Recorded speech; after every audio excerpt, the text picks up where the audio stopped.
150 సంవత్సరాలు పూర్తయింది వందే మాతరం రాసి, అందుకే పూర్తి వందే మాతరం పాడారు. మాతరం మాతరం వందే మాతరం, జోహార్ భారత రత్న అటల్ బిహారీ వాజ్పేయి, జోహార్ జోహార్, జోహార్ భారత రత్న అటల్ బిహారీ వాజ్పేయి, జోహార్ జోహార్. అందరికీ నమస్కారం. ఈరోజు రాజమహేంద్రవరంలో 7.5 అడుగుల అటల్జీ యొక్క విగ్రహ ఆవిష్కరణ ఒక మహోత్సవంలో పాల్గొంటున్న రాజమండ్రి పురవాసులందరికీ, వివిధ పార్టీలకు సంబంధించిన నాయకులకి, ఇక్కడ ఈ చుట్టుపక్కలున్న రాజమండ్రి పుర ప్రజలందరికీ కూడా ఈ సందర్భంగా మీ అందరి అదృష్టం, మనందరి యొక్క కళ అటల్జీ యొక్క విగ్రహం ప్రతి చోట ఉండాలి. ఆ విగ్రహం ఆ విధంగా ఉండటం మనందరికీ స్ఫూర్తి కలిగించే ఒక గొప్ప పరిణామం. కేవలం ఆయన వ్యక్తిత్వం, ఆయన సంబంధించి అనేక రకాల విషయాలు అందరూ చెప్పారు. ఈ విగ్రహం ఇక్కడ స్థాపన జరుగుతున్న సమయంలో అనేక మంది ఈ దారంటెళ్ళి అటువంటి మహానుభావుడి విగ్రహం ఇక్కడ పెట్టడం మా అందరికీ కూడా కన్నుల పండగ అని చెప్పి అనేక మంది చెప్పిన విషయాలు ఇందాక సోమవీరాజు గారు చెప్పారు. అందరూ కూడా ఆనందపడుతున్న ఒక తరుణం. అంటే విగ్రహమే కాదు, ఆ విగ్రహం వెనకాలండే వ్యక్తిత్వం ఏదైతే ఉందో చాలా గొప్పది. 70 వసంతాలు సామాజిక జీవితంలో ప్రచారంగా తన జీవితాన్ని ప్రారంభించి పెళ్లి చేసుకోకుండా దేశం కోసమే పని చేయాలని చెప్పి దీక్ష పూని దేశం కోసం 70 వసంతాలు పనిచేశారు. 10 సార్లు లోక్సభకి, 2 సార్లు రాజ్యసభ, రమారమి 60 సంవత్సరాలు పార్లమెంట్ లో పనిచేసిన ధీరుడు. ఒక్కటంటే ఒక్క మచ్చ గాని అవినీతి ఆరోపణ లేని, ఒక్కడంటే ఒక శత్రువు కూడా లేని గొప్ప మహనీయుడు. కనుకనే ప్రజలందరూ కూడా ఆయనకి ఆ విధంగా నీరాజనాలు పలుకుతున్నారు. ఈ యొక్క అటల్ మోడీ యొక్క సుపరిపాలన యాత్ర జరుగుతున్న ప్రతి ప్రాంతంలో కూడా ప్రజలు ఆ విధంగా కొనియాడుతున్న తీరేదైతే ఉందో ఆ విగ్రహ స్థాపన కోసం మేము పురుగులకు ముందుకెళ్తాం మా అందరి యొక్క అదృష్టంగా భావిస్తూ, అటువంటి గొప్ప కార్యక్రమానికి రాజమహేంద్రవరానికి విచ్చేసిన విశిష్ట వ్యక్తి మన యొక్క ఛత్తీస్గఢ్ యొక్క ముఖ్యమంత్రి గారు విష్ణుదేవ్ సాయి గారికి ఈ సందర్భంగా అభినందనలు, ధన్యవాదాలు తెలియజేస్తున్నాను. हम आंध्र प्रदेश भारतीय जनता पार्टी और से बहुत आभारी है और बहुत धन्यवाद है. आप इतने दूर से, हम थोड़ा दबाव भी डाला था, ऐसे आके हमको इस पावन कार्यक्रम को अति पावन कर दिया, तो इसलिए बहुत बहुत शुक्रिया.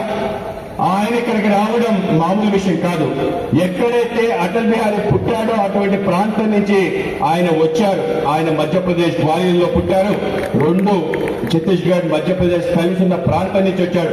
కనుకనే ఈ యొక్క కార్యక్రమానికి మరింత శోభ. రెండో విషయం, ఆయన ఏ ప్రాంతం అయితే 2003లో కొత్త రాష్ట్రంగా ఏర్పడిందో ఛత్తీస్గఢ్, జార్ఖండ్, ఉత్తరాఖండ్, ఆ 3 కార్యక్రమాల్ని చిన్న చిన్న రాష్ట్రాలు ఏర్పాటు చేయలేని భారతీయ జనతా పార్టీ ఆలోచనే మన ప్రధానమంత్రి అటల్ బిహారీ వాజ్పేయి గారి నేతృత్వంలో ఒక్కటంటే ఒక్క హింసాత్మక సంఘటన జరగకుండా 2 ప్రాంతాలను ఎంత చాకచక్యంగా మనం విభజన చేయాలి అనే దానికి నిలువెత్తి అర్థం అటల్ బిహారీ వాజ్పేయి గారు. అటువంటి ఛత్తీస్గఢ్ ప్రాంతం నుంచి వచ్చారు.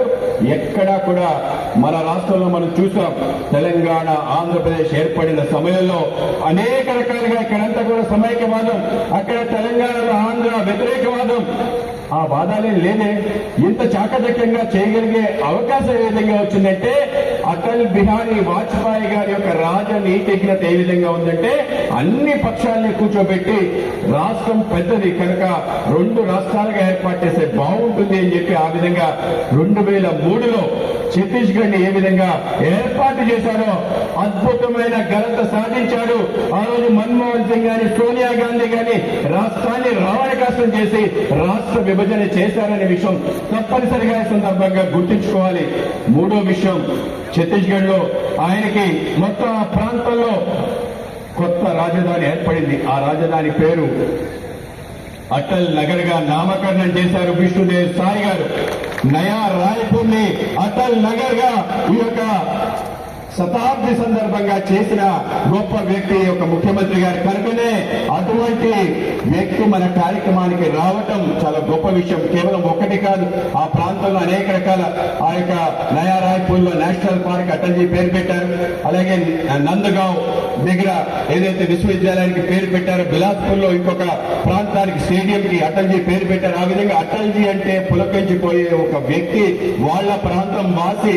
ఆ విధంగా ఇచ్చేసిన ఛత్తీస్గఢ్ ముఖ్యమంత్రి గారు మన ప్రాంతానికి రావటం ఈ కార్యక్రమాన్ని మరింత బల్యం తెచ్చింది. ఆయనకి ఇంకొకసారి ధన్యవాదాలు తెలియజేసుకుంటూ ఈ కార్యక్రమానికి అధ్యక్షత వహిస్తున్న జిల్లా అధ్యక్షుడు పిక్కి నాగేంద్ర గారికి, అలాగే మన కేంద్ర మంత్రివర్యులు శ్రీ శ్రీనివాస వర్మ గారికి, మన పార్లమెంటేరియన్ శ్రీమతి దగ్గుబాటి పురంధరేశ్వరి గారికి, అలాగే మంత్రులు శ్రీ దుర్గేష్ గారికి, సత్యకుమార్ గారికి, అలాగే ఎమ్మెల్యేలు ఆదిరెడ్డి వాసు గారికి, నల్లమిల్లి రామకృష్ణారెడ్డి గారికి, అలాగే మా రాజ్యసభ సభ్యులు పాక సత్యనారాయణ గారికి, అలాగే ఈ కార్యక్రమాన్ని ఇంత వైభవంగా కరగడానికి కారణభూతులమైన అందరి యొక్క పదాధికారులకి, ముఖ్యంగా మా యొక్క రాష్ట్ర కార్యదర్శి బొమ్ముల దత్తు గారికి, అలాగే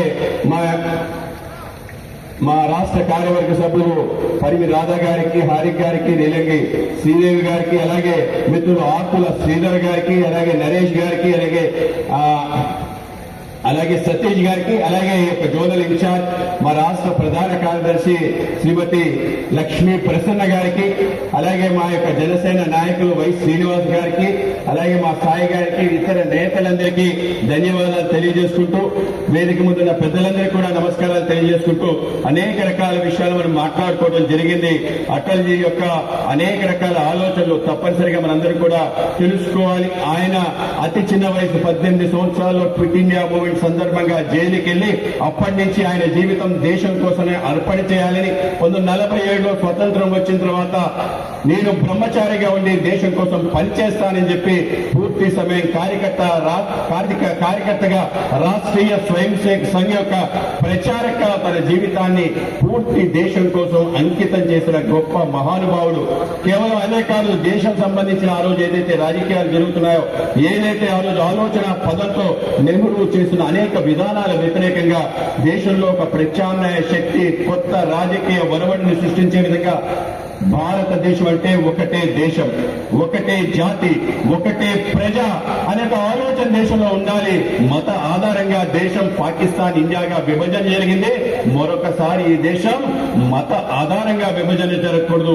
దేశమంతా కూడా భారతీయత్వంతో ముందుకెళ్లాలి. ప్రతివాడు భారతీయుడిగా భావించాలి. ఈ యొక్క తల్లిని తన మాతగా భావించే విధంగా ఉండాలి అని చెప్పి ఆలోచనతో భారతీయ జనసంఘ్ డాక్టర్ శ్యామ్ ప్రసాద్ ముఖర్జీ గారి ఆధ్వర్యంలో ఏర్పడితే దాని యొక్క సంస్థాక సభ్యులుగా అటల్ బిహారీ వాజ్పేయి గారి చేయూతో పూర్తి సమయ కార్యకర్తగా దేశవ్యాప్తంగా తిరిగి మొదటి ఎన్నికల్లోనే భారతీయ జనసంఘ్ ఒక జాతీయ పార్టీగా ఆవిష్కరించిన వ్యక్తి అటల్ బిహారీ వాజ్పేయి గారే మనం గుర్తుంచుకోవాలి.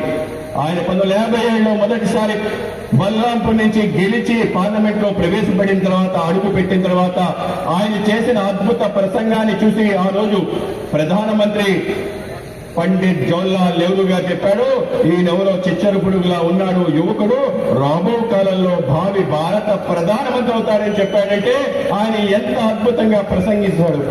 ఆయన ప్రసంగంలో ఆ రోజు కాశ్మీర్ కోసం మాట్లాడటం జరిగింది. కాశ్మీర్ ఈ దేశంలో అంతర్భాగం. మా యొక్క నేత శ్యామ్ ప్రసాద్ ముఖర్జీ బలిదానం కాబట్టాడు.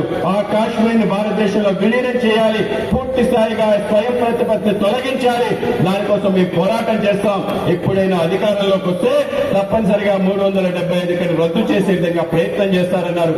ఆ విధంగా అటల్జీ యొక్క కళ 2019లో ఆగస్టు 5, 6 తారీఖుల్లో మన ప్రియతమ ప్రధాని నరేంద్ర మోడీ గారు 370 అధికారాన్ని 35 ఏని తొలగించి భారత మాత కిరీటాన్ని ఆ యొక్క స్థానంలో పెట్టి ఏక దేశగా మార్చిన గొప్ప వైనం. ఆ విధంగా నరేంద్ర మోడీ గారు అటల్ బిహారీ వాజ్పేయి గారికి నివాళులర్పించారు. ఆయన ఆత్మ శాంతించే విధంగా గొప్ప కార్యక్రమం చేశారు. కనుకనే ఈ యాత్రకి అటల్ మోడీ సుపరిపాలన యాత్ర పెట్టి రాష్ట్ర వ్యాప్తంగా తిరుగుతున్న విషయం మీకు తెలియజేస్తున్నాను. అటల్ జీ తన యొక్క మొదటి వాణితోనే అనేక రకాల విషయాలు మాట్లాడడం, దేశం కోసం మనం పోరాటం చేసి అనేక మంది స్వతంత్ర సేనానుల యొక్క బలిదానం కారణంగా ఇవాళ స్వేచ్ఛని అనుభవిస్తున్నాం. కనుక ఆ యొక్క స్వేచ్ఛ విలువ పెరగాలంటే దేశం ఏ కారణంగా స్వతంత్రం కోల్పోయింది అవన్నీ కూడా దేశంలో తొలగించాలి. ఇంకా గోవా పోర్చుగీస్ చేతిలో ఉంది, ఇంకా మన ప్రాంతం యానాం ప్రాంతం అంతా కూడా ఫ్రెంచ్ వాళ్ళ అధీనంలో ఉంది. ఈ విధంగా ఎందుకు కొనసాగిస్తున్నామని నెహ్రూని ప్రశ్నించాం. నెహ్రూ నిమ్మకుండిపోతే గోవా విముక్తి ఉద్యమాన్ని చేసిన వ్యక్తి అటల్ బిహారీ వాజ్పేయి గారు 1959లో భారతీయ జనసంఘ ఆధ్వర్యంలో చెలో గోవా అని పిలిపించి గోవాకి వెళ్తే 17 మంది భారతీయ జనసంఘ కార్యకర్తలు పోలీసు యొక్క కాల్పులకి మరణిస్తే దేశవ్యాప్త ఆందోళన చేస్తే ఆ యొక్క ఒత్తిడికి తలవగ్గి గోవాని విముక్తి చేసే పనిలో ఆ రోజు నెహ్రూ మిలిటరీని పంపించి 1961లో గోవా విముక్తి కాబట్టింది అనే విషయం మనం తప్పనిసరిగా తెలుసుకోవాలని మీ అందరికీ తెలియజేస్తున్నాను. కేవలం అదే కాదు, దేశానికి సంబంధించి చుట్టూ అందరూ శత్రువులు ఉన్నారు. మనకి సైనిక శక్తి చాలా దౌర్బల్యం.